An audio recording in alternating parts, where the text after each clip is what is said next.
Hi everyone! So for today's video, magtulong tani ko sa mulakat na tayo ko magdubiskulan pero kay naabot niya akong parcel. Ato sa ning ablihan. So kabaw na ko unsa sulod ani no ko syempre. And like what I said, halin jud kay ni siya nga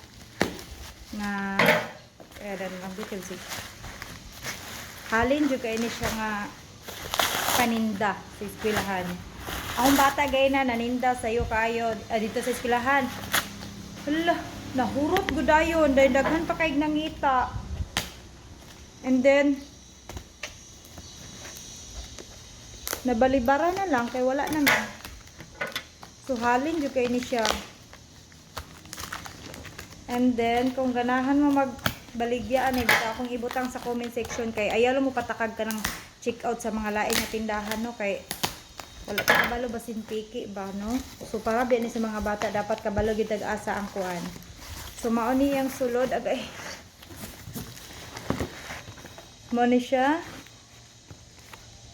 Duha ka strawberry, duha ka lemon, duha man ni ka unsa ni siya nga flavor ha.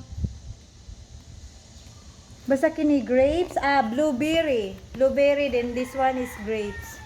So mao ni ang akong gi-order. So wala siya ko nanghangyo ba kog freebies sa kuan sa seller pero wala may save kuan.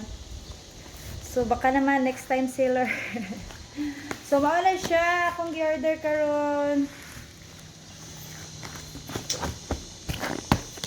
Thank you for watching. Bye-bye. Ang link ha naa sa comment section and kung sa TikTok nini mo makita naa sa yellow basket.